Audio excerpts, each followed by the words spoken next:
Hello everyone, मी Mrs Pallavi निखरे आणि आजचा आपला मेसेज आहे फेस द फिअर, म्हणजेच भीतीचा सामना कशा प्रकारे करायचा यावर मी सांगणार आहे.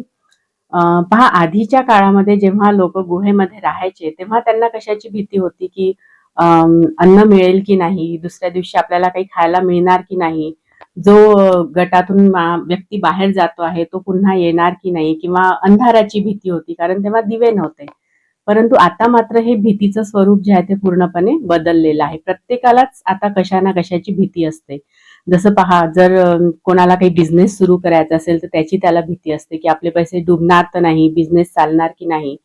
कोणाला भीती असते की आपल्याला जॉब लागणार की नाही, ज्याला जॉब लागला आहे त्याला प्रमोशन मिळणार की नाही, इन्क्रीमेंट्स मिळणार की नाही. विद्यार्थ्याला भीती असते आपण पास होणार की नाही.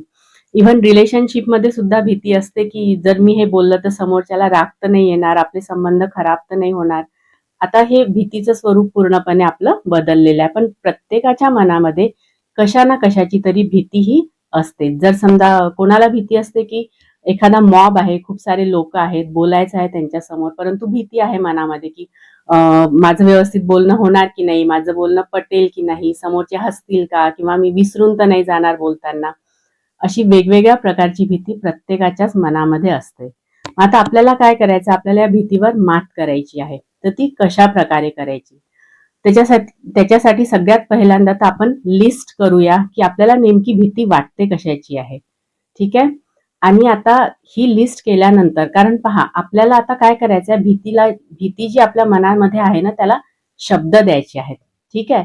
कारण ही जी भीती आहे ती आपल्या विचारांमध्ये आहे, मनामध्ये आहे, आणि विचारातून आणि मनातूनच आपल्याला ती काढायची आहे. त्याच्यामुळे सगळ्यात पहिलं, कारण त्याच्यासाठी एक महत्वाचं म्हणजे ही जी भीती आहे ती ऍक्च्युअल असं म्हणजे आपण जो ठरवतो आहे ते झालेलं नाहीये, ती फक्त भीती आपण कल्पना करतोय. जर असं झालं तर, तसं झालं तर, हे कल्पनेमध्ये आहे, प्रत्यक्षात अजून झालेलं नाही आहे. परंतु त्या भीतीपोटी आपण ते पाऊलच उचलत नाही, बरोबर. म्हणून सगळ्यात पहिलं आपल्याला करायचं काय आहे, ते एक लिस्ट करायची आहे. आणि लिस्ट, आता इथे एक मला क्लिअर करायचं आहे की भीती म्हणजे अशी भीती नाहीये की एखाद्या प्राण्याची भीती, अंधाराची भीती, अशा प्रकारच्या भीतीबद्दल आपण बोलत नाही आहोत. आपण बोलत आहोत एखादं कार्य करण्याची भीती जी आहे आपल्या मनामध्ये, ती कशी घालवायची. जर आपल्याला आपलं ध्येय पूर्ण करायचं असेल तर, जर आपल्याला आपली स्वप्न पूर्ण करायची असतील तर, ती भीती कशी घालवायची. पुन्हा म्हणते की सगळ्यात पहिले आपल्याला एक लिस्ट करणे आहे. आपल्याला भीती कशा कशाची वाटते आणि लगेच त्याच्यासमोर त्याचं कारण, की आपल्याला ही भीती का बरं वाटते. जसं मी सांगितलं की आता लोकांसमोर बोलायची भीती वाटते आहे. मग कारण काय आहे, कारण की लोक मला हसतील का, काही बोलतील का, रागवतील का. आणि असं झालं, पहिले लिस्ट करणे, त्याच्यानंतर त्याचं कारण शोधणे, आणि लगेच त्याच्यानंतर पण पण म्हणून पुढचं वाक्य आपण अफर्मेशनचं टाकणार आहोत. म्हणजे कसं, आता हेच उदाहरण घेते की आपल्याला मला भीती लोकांच्या समोर बोलायची वाटते, मग लोक आपल्याला हसतील का, पण जर मी व्यवस्थित त्या विषयाची तयारी केली, जर मी पूर्ण कॉन्फिडन्सनी बोलले तर मला लोक हसणार नाही. हे झालं त्याचं पॉझिटिव्ह वाक्य. कारण भीती जी आहे ही नेहमी आपल्या मनामध्ये निगेटिव्हिटी आणत असते. दुसरं उदाहरण पहा, जसं आपण म्हणतो की मला बिझनेस करायचा आहे, पण जर समजा माझा बिझनेस करायचा आहे, भीती काय आहे की चालला नाही तर. पण जर बिझनेस करायच्या आधी मी त्याचा पूर्ण अभ्यास केला, काही लोकांच्या मुलाखती घेतल्या, त्यांचे इंटरव्ह्यूज घेतले, त्यांनी काय केलं हे सगळी जर मी आधीच माहिती घेतली आणि नंतर जर समजा मी बिझनेस सुरू केला तर नक्कीच माझा बिझनेस यशस्वी ठरणार आहे. रिलेशनचं बघूया. मी समोरच्या व्यक्तीला जर असं बोलले तर त्यांना जर वाईट वाटलं, मग त्यांनी रिलेशन नेहमीसाठी थांबवून दिले तर, ही पण आपल्या मनामध्ये भीती असते. रिलेशन नेहमीसाठी संपवून टाकले तर ही पण मनामध्ये भीती असते.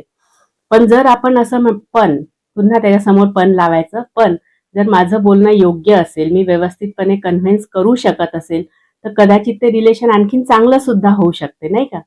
म्हणून काय आहे, हे फक्त कल्पना आहे आपली. भीती म्हणजे आपली कल्पना आहे. असं केलं तर असं होईल का, तसं होईल का, तसं होईल का. चान्सेस दोन्ही पण आहेत, पॉझिटिव्ह पण आहे आणि निगेटिव्ह पण आहे. पण भीती असल्यामुळे आपण काय करतोय, आपण फक्त निगेटिव्ह चान्सचाच विचार करतो, पॉझिटिव्ह बद्दल विचार करत नाही. तर हे झालं पहिले लिस्ट करणे, त्याचं कारण की आपल्याला ही भीती का वाटते आहे, आणि त्याचं लगेच अफर्मेशन. पण जर मी असं केलं तर याच्यावर आपण मात करू शकतो. आता अफर्मेशन करून थांबायचं नाही आहे. हे जे अफर्मेशन आहे, हे जे पण आपण पुढे बोलतो आहे, तर रोज आपल्याला आपल्या मनामध्ये बोलायचं आहे. मला परीक्षेची भीती वाटते, कारण जर मी फेल झालो तर पण मी जर चांगला अभ्यास केला तर मी त्याच्यावर मात करू शकतो. मी मेरिट सुद्धा येऊ शकतो. मी मेरिट सुद्धा येऊ शकते. तर हे जे वाक्य आहे पणच्या नंतरचं ते आपल्याला रोज सकाळ संध्याकाळ म्हणायचं आहे. हे मात्र कंपल्सरी करणे आहे. जोपर्यंत आपल्या सबकॉन्शियस माइंडमध्ये ते ॲब्झॉर्ब होत नाही तोपर्यंत. आणि जर आपण हे रोज केलं ना तर हळूहळू आपल्या लक्षात येईल की ही भीती जी आहे ती आपली पूर्णपणे हळूहळू का होईना पण हळूहळू पूर्णपणे निघून जाते. आपण त्याच्यावर मात करतो. तर अशा प्रकारे आपल्याला आपल्या मनातली भीती घालवायची आहे. भेटूया पुढल्या मेसेजमध्ये, ज्याचा विषय राहणार आहे की आत्मविश्वास कसा वाढवायचा. तोपर्यंत bye everyone. Enjoy your day with attitude of gratitude. Thank you very much.